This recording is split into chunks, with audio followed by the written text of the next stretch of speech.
बिस्मिल्लाहिर्रहमानिर्रहीम, अस्सलाम वालेकुम। मैं हूं शकील कुरेजा। आज की तीन इंपॉर्टेंट खबरें हैं, तीनों आपके सामने रखेंगे और तीनों के ऊपर तबसरा और तजिया वो भी आपके सामने रखेंगे और तीनों इंतहाई अहम खबरें हैं। तो पहली खबर की अगर बात करें तो वो इमरान खान साहब की है। अडियाला जेल से आई, तहरीक इंसाफ के लिए है और मैं उसको बतौर एक तबसरा निगार कह लें या बतौर एक जर्नलिस्ट, मैं उस खबर को पाकिस्तान तहरीक इंसाफ के लिए मस्बत खबर देख रहा हूँ।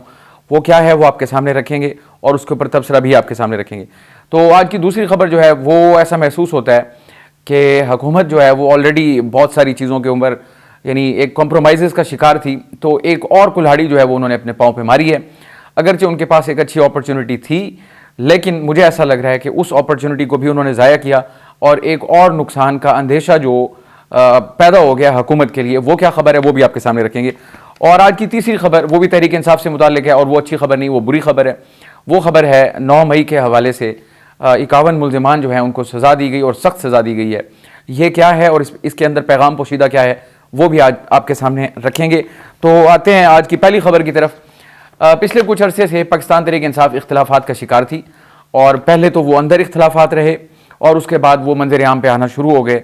आपको बहुत सारी चीज़ें याद होंगी, बयानबाजी शुरू हुई थी, फिर यानी टिकटों की तकसीम के ऊपर भी थी, पार्टी को ज्वाइन करने के हवाले से थी, शेर अफजल का अपना बयान था, सुन्नी इत्तेहाद काउंसिल का अपना बयान था, सो इसी तरह बैरिस्टर गौहर का अपना बयान था। तो ये कंट्रोवर्सी कोई हफ्ता 10 दिन तक चलती रही थी जो कि अंदर के इख्तिलाफात थे। और याद रखिएगा जो इख्तिलाफ बाहर आता है वो उस इख्तिलाफ की निस्बत कम होता है जो अंदर जिसका इजहार किया जा रहा होता है, क्योंकि बाहर कुछ ना कुछ पार्टी की जो पॉलिसी होती है उसका ख्याल रखा जाता है। तो मुझे लगता है कि इमरान खान साहब को इस चीज़ का एहसास हुआ या उनको किसी ने बताया, तो उसके बाद आज उनकी जानिब से एक बड़ा फैसला किया गया और वो फैसला उनका ये है कि अब अडियाला जेल के अंदर उनसे कौन मुलाकात करेगा उसका उन्होंने एक तरीक़ाकार या उसको आप कह लें एक SOP जो है उसकी बना ली है और उस SOP के ऊपर इमरान खान साहब के दस्तखत हैं और इसके अलावा सुप्रीडेंट अडियाला जेल के दस्तखत हैं। लेकिन इससे पहले एक ख़बर आपको ये बता दूँ, जो पिछले हफ्ते के दौरान उनसे मुलाकात करने वाले लोग थे, पहले तो पाबंदी थी, पाबंदी के बाद जो मुलाकातों का सिलसिला जारी शुरू हुआ तो 26 मार्च को उनके साथ 10 लोगों की मुलाकात हुई और इसी तरह 28 मार्च को उनके साथ 18 लोगों की मुलाकात हुई। अब प्रॉब्लम यहाँ पे आती थी कि हर शख्स जो मुलाकात करके आता था वो उनकी गुफ्तगू का जो सियाक व सबाक था या जो गुफ्तगू थी वो उसको अपने अंदाज से बताता था। मैसेज कुछ होता था तो आगे कुछ चला जाता था, उसकी वजह से कन्फ्यूजन पैदा होती थी और इनके अंदर जो इख्तिलाफात थे अब वो खुल के सामने आ रहे थे। तो मुमकिन है उसके पेश नज़र अब ये फैसला किया गया है कि अब ये इमरान खान साहब की जानिब से या सुप्रीडेंट के साथ जो उनका SOP बना है अडियाला जेल के सुप्रीडेंट के साथ, उसके अंदर उन्होंने 3 लोगों को अपना फोकल पर्सन मुकर्रर किया है। एक बैरिस्टर गौर साहब हैं, एक अपना शेर अफजल मरवत साहब हैं और तीसरे जो है वो उमैर नियाजी साहब हैं। अब ये इत्तफाक की बात है कि तीनों के तीनों वकील हैं। अच्छा होता कि अगर इनमें एक पॉलिटिशियन भी होता, यानी ये लॉट तो वही है जो पॉलिटिक्स जो वकालत से पॉलिटिक्स में आई। अगर किसी पॉलिटिशियन को भी हिस्सा बनाया जाता, क्योंकि फोकल पर्सन का इमरान खान साहब को इस्तेहकाक था वो जिसको भी मुकर्रर करें। बहरहाल उनका फैसला है, 3 लोगों को जो है उन्होंने अपना फोकल पर्सन मुकर्रर कर लिया और मुलाकात के 2 दिन तय हैं। मंगल को उनकी मुलाकात होगी फैमिली के साथ और जुमेरात को उनकी मुलाकात वकला और दीगर लोगों के साथ होगी। तो ये 2 दिन हैं, इस दौरान इनकी मुलाकातें हुआ करेंगी। और जो 3 फोकल पर्सन मुकर्रर किए गए उनमें से हर फोकल पर्सन को 2 लोगों के नाम देने की इजाज़त होगी। तो अब ऐसा यानी एक लाए अमल इख्तियार हो गया, लाए अमल एक तश्कील पा गया कि जिसके तहत अब इमरान खान साहब की जो मुलाकातें हैं और जो उसका तयन है वो उसको टीयर्स में तकसीम कर दिया गया। इमरान खान साहब, फिर नीचे उनकी फोकल पर्सन 3 और हर बंदा 2 बंदों को सेलेक्ट कर सकता है और उनके नाम दे सकता है। और मंगल जो होगा वो उनकी फैमिली का दिन है और जुमेरात को इमरान खान साहब की मुलाकात हुआ करेगी जो उनकी पॉलिटिकल मामलात हैं या उनकी पार्टी के या उनके जो केसेस के मामलात हैं। तो ये तहरीक इंसाफ के लिए एक अच्छी और खुशाइंद खबर है। इससे मुझे ऐसा महसूस होता है जो अंदरूनी इख्तिलाफात थे उसमें उसकी रोकथाम या उसके सद्दे बाब का जो एहतमाम है उससे ये इस खबर से होता हुआ बज़ाहिर नज़र आता है। तो ये एक बड़ी खबर थी जो इस वक्त तहरीक इंसाफ को चैलेंज दरपेश था, अंदरूनी इख्तिलाफ का उसमें कमी का सबब बन सकती है। अब आते हैं आज की दूसरी खबर की तरफ और वो मैंने अर्ज़ किया कि इस हुकूमत ने अपने पाँव पर एक और कुल्हाड़ी या फिर कुल्हाड़ी मार ली। एक तो आप बड़ी इस वक्त कॉम्प्रोमाइजिंग हुकूमत है। फॉर्म 45-47 वाले इशू को अगर देख लें तो उसमें वाज़े तौर पर आपको ये चीज़ नज़र आती है कि कमज़ोर फुटिंग के ऊपर है।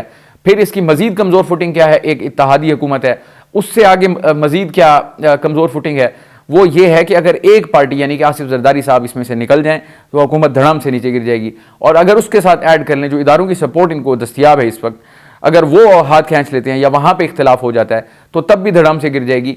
इतनी कमज़ोर हुकूमत है, और पीटीआई का इनके ऊपर प्रेशर भी अपनी जगह मौजूद है। वो जलसों और जुलूस का भी उनका प्लान बन रहा है, ऐलान करने का, तहरीक चलाने का। इस वक्त इन्होंने एक फैसला किया, मामला वही 6 जजेस वाला। आज उसके ऊपर बड़ा ब्रेक थ्रू हुआ, कैबिनेट का इजलास हुआ, और उसके अंदर जो वो कल भी आपको नाम जो थे वो गोशगुजार किए थे, और उनमें से एक नाम जो है उस पर इत्तफाक हो गया, और वो साबिक चीफ जस्टिस ऑफ पाकिस्तान है। 7 माह तक वो पाकिस्तान के चीफ जस्टिस रहे, और उनको जो है इन्होंने नामजद किया। और जो TORs हैं यानी उसका तरीक़ाकार और दायरा इख्तियार क्या होगा, यानी वो क्या काम सर अंजाम देगी, वो भी तय हो गए, और उसकी काबीना ने मंजूरी भी दे दी।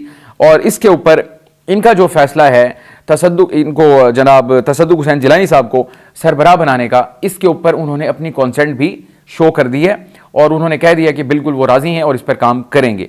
अब आते हैं इस फैसले के ऊपर जो इसके पहलू हैं। अगर सिर्फ तसद्दुक जिलानी साहब की पहले बात कर ली जाए, जो इसको हेड करेंगे, क्योंकि एक रुकनी कमीशन होगा, 60 डेज़ के अंदर वो अपनी रिपोर्ट जो है वो पेश करेगा। अब तसद्दुक हुसैन जिलानी साहब के अगर इस जो चॉइस है इसको 2 हिस्सों में तकसीम कर लेते हैं। एक है उनकी शख्सियत, और एक है वो टास्क जो उनको दिया गया। अगर शख्सियत की बात की जाए तो वो बड़ी शानदार, ज़बरदस्त है, और एज चीफ जस्टिस उन्होंने अच्छा काम किया। अगर सिर्फ चीफ जस्टिस की इनिंग्स की बात कर ली जाए तो उस दौरान उन्होंने कोई पॉलिटिकल केस बहुत बड़ा जो है उसको हैंडल नहीं किया। हमारे यहाँ अब ये भी एक पॉलिटिकल इशू बन गया है इस वक्त, अगर जो मामला जजों का था, लेकिन अब वो उसकी शक्ल जो है वो पॉलिटिकल बन गई है। तो तसद्दुक हुसैन जिलानी साहब, उनका जो टेन्योर था 7 माह का, इफ्तिखार चौधरी के बाद ये चीफ जस्टिस बने थे सुप्रीम कोर्ट ऑफ पाकिस्तान के, और 7 माह तक इस ओहदे पर फायद रहे, और इस दौरान कोई भी हाई प्रोफाइल पॉलिटिकल केस जो है वो उसका इन्होंने कोई डिसाइड नहीं किया। तो इस पॉइंट ऑफ व्यू से ये एक वीक पॉइंट मुझे बजाय नजर आ रहा है, गिवन जो आपकी सिचुएशन है, जो टास्क है इनको दिया गया।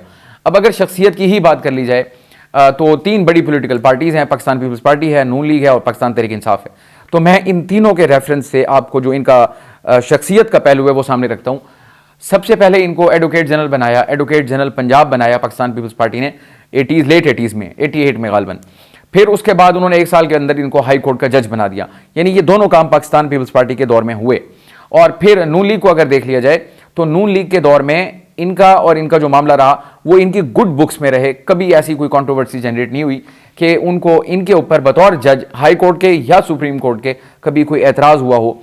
तो उस जगह पर देखा जाए तो वो नून लीग की भी गुड बुक्स में रहे।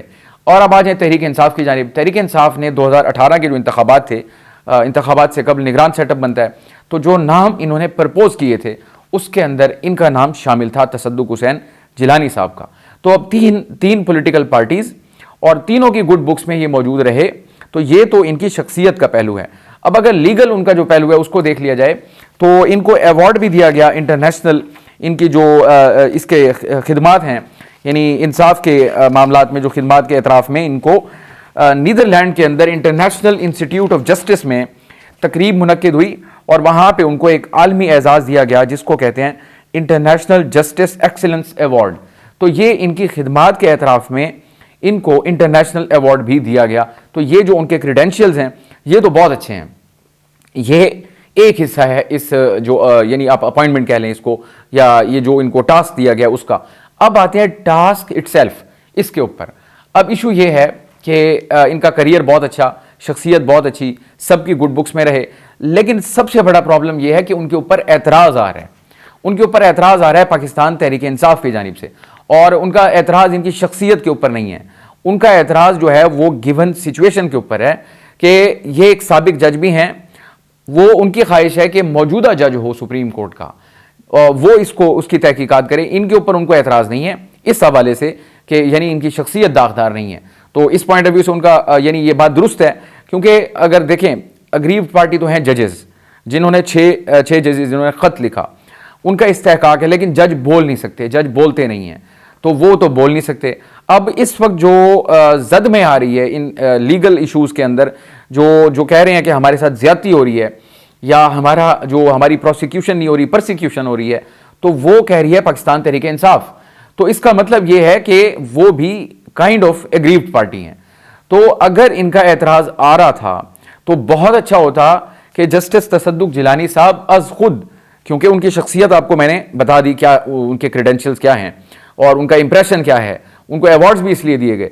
अगर उनके ऊपर इस काम को शुरू करने से पहले एतराज़ात आ गए थे तो बहुत अच्छा होता कि वो खुद ही सरेंडर कर देते, या वो कह देते कि हाँ यार ये पहले से एतराज़ात आ रहे हैं और इसकी नेचर जो है वो इस वक्त पॉलिटिकल बन गई है, तो बहुत बेहतर होगा कि मेरी जो अपनी क्रेडिबिलिटी है या जो मेरे क्रेडेंशियल्स हैं पॉलिटिकल पार्टीज़ के अंदर, इवन अक्रॉस द बोर्ड, वो सब मुझे अगर पसंदीदगी की नज़र से देखते हैं तो मुझे किसी कंट्रोवर्सी में नहीं पड़ना चाहिए। कंट्रोवर्सी में पढ़ूंगा तो भी ये प्रॉब्लम होगा। तो बहुत अच्छा होता अगर वो इनकार कर देते, लेकिन अब चूंकि उन्होंने इनकार नहीं किया तो वो अब उसको हेड करेंगे। लेकिन पाकिस्तान तहरीक इंसाफ का जो मौक़िफ़ है वो अपनी जगह मौजूद है। आज भी बैरिस्टर जो है ये इनके शेर अफजल मरवत की जानिब से कहा गया कि वो पार्टी के अंदर इस पर मुशावरत कर रहे हैं और मुशावरत के बाद हो सकता है वो जो ये अपॉइंटमेंट हुई है इस कमीशन के लिए, इसको वो जाके चैलेंज करें। इसके ऊपर मेरा नुक्ता ये है कि अगर वो चैलेंज कर भी लें तो मुझे बज़ाहिर उसमें से कुछ निकलता हुआ नज़र नहीं आता। उसकी बुनियादी वजह यह है कि वो चैलेंज करेंगे किसी अदालत में जाके, मुमकिन तौर पर सुप्रीम कोर्ट में करेंगे या हाई कोर्ट में करेंगे। अब हाई कोर्ट जो है वो दरख्वास्त गुजार है और जो वहाँ चीफ जस्टिस बैठे हुए हैं उनके ऊपर उनके अपने जज अदम एतमाद कर चुके हैं। तो अगर ये वहाँ पे दरख्वास्त दायर करते हैं, मुझे नहीं लगता वहाँ से कोई फ्रूटफुल इनको रिजल्ट मिलेगा। अगर सुप्रीम कोर्ट जाते हैं तो ये फैसला ही सुप्रीम कोर्ट का है जिसके तहत ये वो बने हैं, क्योंकि फैसला इनडायरेक्टली सुप्रीम कोर्ट का है, इसलिए कि खत तो उनके पास गया था, फिर उन्होंने अपने एक इजलास से सारा कुछ जो था उनका सुप्रीम कोर्ट का उसको कर लिया। फिर उसके बाद वो वज़ीर आज़म के पास गए, वज़ीर आज़म के साथ तय हुआ कि हम इसके ऊपर एक रुकनी कमीशन बनाते हैं, लेकिन उसकी तैनाती का फैसला आप करें, यानी हुकूमत पाकिस्तान करे। अब हुकूमत पाकिस्तान ने सुप्रीम कोर्ट के कहने के ऊपर इन जज साहब को लगाया, साबिक जज साहब को। अब अगर ये दरख्वास्त सुप्रीम कोर्ट भी जाती है तो फिर वहां से क्या फैसला आएगा, क्योंकि फैसला तो इनकी मुशावरत से हुआ है, जजेस की, सुप्रीम कोर्ट की, चीफ जस्टिस की, जो हाईएस्ट अथॉरिटी हैं। तो मुझे इनका अगर चैलेंज करने का इरादा है तो उसमें से मुझे बज़ाहिर कोई यानी रिलीफ मिलता हुआ नजर नहीं आता। अलबत्ता जज साहब 75 ईयर्स ओल्ड, 75 साल कमोबेश उनकी उम्र है और इतना शानदार करियर है, सब कुछ अच्छा है, यानी पीपल्स पार्टी की अच्छी उसमें है, बुक्स में है, नून लीग की, तहरीक इंसाफ की। अब ये कंट्रोवर्सी उनके काम से पहले शुरू हो गई है, तो हो सकता है वो, मैंने पहले किसी भी व्लॉग में कहा था, एग्जिट स्ट्रेटेजी जो होती है इंसान की वो बड़ी इंपॉर्टेंट होती है। 75 साल की उम्र में अगर इस कंट्रोवर्सी में पड़ रहे हैं तो मुझे लगता है कि ये उनके सोचने का यानी ज़्यादा काम है कि ये जो जज साहब हैं कि उनको ये चीज़ लेनी चाहिए थी या नहीं लेनी चाहिए थी। लेकिन एज ऑफ नाउ वो इसके ऊपर अपनी असेंट जो है वो दे चुके हैं कि वो इसको करेंगे और उनका इरादा भी यही है। अब आते हैं इसके मुज़मरात के ऊपर। 60 डेज के अंदर उन्होंने इसको करना है। मैं पहले आपको इसके TORs बता दूं। TORs बड़े दिलचस्प हैं और उसी के ऊपर बुनियादी नुक्ता भी है मेरा। TORs के अंदर कहा गया है जनाब कि एक तो ख़त में जो आयद करदा इल्ज़ामात की मुकम्मल छानबीन करेगा ये कमीशन, जो इल्ज़ामात लगाए गए उनकी छानबीन करेगा, यानी कि जिनके ऊपर इल्ज़ाम है मुमकिना तौर पर उनसे भी पूछा जाएगा और जो इल्ज़ाम लगाने वाले हैं उनसे इल्ज़ामात की नौइयत और जो जिसको कहते हैं ना वक़ुआ, उसके बारे में पूछा जाएगा कि ये चीज़ हुई, कब हुई और कैसे हुई। उसके ऊपर आपको चाहिए होता है एविडेंस। तो जजेस का भी इम्तहान होगा ख़त लिखने वालों का कि वो अपने इल्ज़ामात को सच साबित करने के लिए सब्सटेंशिएट कैसे करते हैं, उसका जो कह सकते हैं ना लवाजमात होते हैं उसके इल्ज़ामात के, वो किस तरीके से उसको पूरा करते हैं। तो एक पहलू तो ये हो गया, छानबीन इन इल्ज़ामात की मुकम्मल होगी। और दूसरी चीज़ है कि ये जो कमीशन है वो ये तयन करेगा कि जो इल्ज़ामात लगाए गए वो दुरुस्त थे या गलत थे। अब दो इसमें चीज़ें होती हैं, एक इल्ज़ाम लगाने वाला, एक वो जिस पर इल्ज़ाम लगा माफ़ कीजिएगा। तो दोनों से पूछा जाता है। इल्ज़ाम लगाने वाले को कहा जाता है कि हुजूर आप सबूत दें, और जिस पे इल्ज़ाम लग रहा होता है वो भी यही तकाजा करता है, जी मेरे ऊपर इल्ज़ाम लगा रहे हैं, इसको साबित करें कि इनके पास क्या सबूत है कि मैंने इनके साथ ऐसा किया था। तो ये अब तयन करेगा ये कमीशन कि जो इल्ज़ामात थे वो दुरुस्त थे या नहीं थे। और तीसरी चीज़ ये है कि कोई एहलकार बराह रास्त मदाखलत में मुलविस था या नहीं, यानी क्योंकि इनका इल्ज़ाम एजेंसीज़ के ऊपर था, उनके एहलकारों के ऊपर था, तो इसका तयन भी होगा कि वो बराह रास्त उसमें मुलविस थे या नहीं थे। तो इसको आप समझ सकते हैं कि ये इन डेप्थ होगी, ये जो इन्वेस्टिगेशन होगी, ये जो तहकीकात होंगी, जो इंक्वायरी होगी, वो इन डिटेल होगी फिर, क्योंकि इनकी तह तक पहुँचने के लिए आपको इन मराहिल से गुजरना पड़ेगा। TORs के अंदर ये मजीद कहा गया कि किसी एजेंसी, महकमे या हुकूमती इदारे के खिलाफ कार्रवाई जो है वो कमीशन तजवीज़ करेगा। कमीशन जो है वो सज़ा नहीं देगा, वो तयन करेगा सही गलत का, तजवीज़ करेगा कार्रवाई। अब वो आएगी हुकूमत के पास, वो सूरत हाल हम उस वक्त देखेंगे कि क्या होगा उसमें। और एक और चीज़ इसमें कही गई कि ये कमीशन जो है अगर ज़रूरी समझे तो किसी और मामले की भी जांच कर सकेगा। अब ये है मुबहम, किसी और मामले की, या तो वाज़े अल्फाज में बताया होता किसी और मामले से, मत क्या शौकत सिद्दीकी वाला मामला है या उससे पीछे का मामला है, या कब तक और कहाँ तक जाएगा, ये थोड़ा सा इसके अंदर खला बाकी है कि ये कमीशन पीछे कितना जाएगा।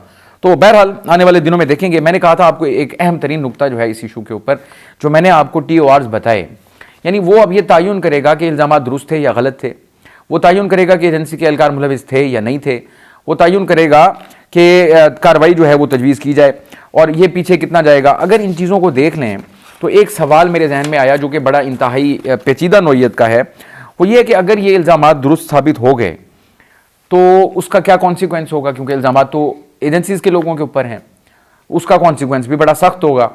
अगर इल्ज़ामात गलत साबित हो गए तो उसका कॉन्सिक्वेंस क्या होगा, क्योंकि इल्ज़ाम लगाने वाले 2 जज साहिबान हैं, और एक भी नहीं 6 जज साहिबान हैं। तो दोनों सूरतों के अंदर, यानी कि इल्ज़ामात दुरुस्त साबित हों तब भी एक बहुत बड़ा मसला होगा। बहुत, यानी आपको हमारे सर्कमस्टांसिस का पता है, इस्टेब्लिशमेंट का रोल आपको पता है, 75 ईयर्स से पॉलिटिकल मामलात के अंदर रहा, उस लंबी डिबेट में जाए बगैर, ये एक हकीकत तो है। अगरचे बाजवा साहब कह गए थे अपनी रिटायरमेंट से कबल, उन्होंने जो तकरीर की थी, उन्होंने कहा था कि ये पॉलिटिकल हो गए हैं वगैरह वगैरह, उसमें मैं नहीं जा रहा। लेकिन पॉइंट ये है कि इल्ज़ामात दुरुस्त साबित हुए तब भी बहुत बड़ा एक भूंचाल उठेगा, और अगर गलत साबित हुए तो फिर भी बहुत बड़ा भूंचाल साबित होगा, क्योंकि इल्ज़ाम लगाने वाला कोई आम आदमी नहीं है, वो जज साहिबान है, एक भी नहीं 6 जज साहिबान है। प्रैक्टिकली पूरी इस्लामाबाद हाई कोर्ट प्रैक्टिकली जो है वो इस इल्ज़ाम लगाने वाली है। तो ये देखना होगा सही या गलत इल्ज़ामात का जो भी मामला हुआ, या कोई दरमियानी रास्ता निकलेगा, वो भी जब आएगा तो हम आपको बताएंगे। बहरहाल आज के लिए ये सूरत हाल थी। और एक और ख़बर जो मैंने आपको बताई वो भी तहरीक इंसाफ के हवाले से बड़ी इंपॉर्टेंट है। ये जो हमारे 9 मई का वाक़या हुआ, उसके ऊपर अदालतों में कार्रवाई चलती रही। आज उसका पहला बड़ा फैसला आया, और वो आया गुजरांवाला की इंसदाद दहशतगर्दी अदालत से, इंसदाद दहशतगर्दी की अदालत। और ये मुकदमा क्या था, वहाँ कैंट की एक चेक पोस्ट पर हमला किया गया, उसके ऊपर मुकदमा दर्ज हुआ, और उसमें सैकड़ों लोग जो है वो नामजद हुए, बहुत सारे गिरफ्तार हुए। और आज बिलाखिर वो जो वहाँ की ये दहशतगर्दी की अदालत है, उसने फैसला सुनाते हुए 51 जो मुल्ज़िमान हैं उनको 5-5 साल कैद की सज़ा सुना दी है। और हैरान कुन तौर पर उसमें एक जो है मौजूदा MPA साहब भी शामिल हैं, पंजाब असम्बली के कलीमुल्लाह खान, और एक साबिक MPA जो हैं वो भी उसमें शामिल हैं। तो ये अब इसमें मैसेज क्या पिना है, जो बिटवीन द लाइंस है, वो ये है कि तहरीक इंसाफ के लिए बज़ाहिर इस इशू के ऊपर कोई रियायत नज़र नहीं आ रही। तो ये तो आज की खबर थी, लेकिन इसी के साथ मैं जोड़ दूं जुमेरात की खबर। जुमेरात को सुप्रीम कोर्ट के अंदर फौजी अदालतों में सिविलियन का जो ट्रायल हो रहा है, उस केस के ऊपर, यानी जो इंट्रा कोर्ट अपील्स हैं, उस पर समाअत हुई थी। और उस समाअत के दौरान जज जो अटर्नी जनरल थे, उन्होंने ये कहा, इंदिया दिया इस चीज़ का, कि खुसूसी अदालतों से 15-20 मुल्ज़िमान जो हैं उनको रिहा किए जाने का इम्कान है। और इसके अलावा उन्होंने कहा कुछ लोगों को रियायत भी दी जाएगी, और रियायत किन को दी जाएगी, जिनकी सज़ा 1 साल तक होगी, यानी 1 साल तक वालों को रियायत दी जाएगी, और वो आर्मी चीफ देंगे। जो बाकी हैं उनके बारे में फिर अब जिनकी, यानी कम सज़ा जिसको 1 साल कहा जा रहा है, तो इसका मतलब जो बाकी होंगे वो सज़ा फिर काफ़ी ज़्यादा होगी। ये मैं बात कर रहा हूँ फौजी अदालतों के ट्रायल की। और अटर्नी जनरल के मुताबिक 105 मुल्ज़िमान जो हैं, पहले 103 का फिगर था, बहरहाल उस दिन उन्होंने कहा कि 105 मुल्ज़िमान इनकी तहवील में हैं फ़ौज की, और उनके ट्रायल हो चुके, और फैसले चूँकि सुप्रीम कोर्ट ने होल्ड करवाए हुए हैं, इसलिए वो फैसले जारी नहीं किए जा रहे। तो उस समाअत के दौरान, यानी कि जुमेरात को सुप्रीम कोर्ट ने कहा कि आप ईद तक जो ऐसे अफराद के जो फैसले हैं आप सुना दें, फौजी अदालतें जो हैं ऐसे अफराद के फैसले सुना दें जिनकी ईद तक रिहाई मुमकिन हो। तो ईद तक रिहाई मुमकिन होने वालों का फैसला सुना दिया जाएगा। तो आज के लिए इतना ही। आप हमारी वीडियोस को लाइक कर सकते हैं और चैनल को ज़रूर सब्सक्राइब करें, और अपना फीडबैक कमेंट के ज़रिए शेयर करें। कल मुलाकात होगी। अल्लाह हाफ़िज़।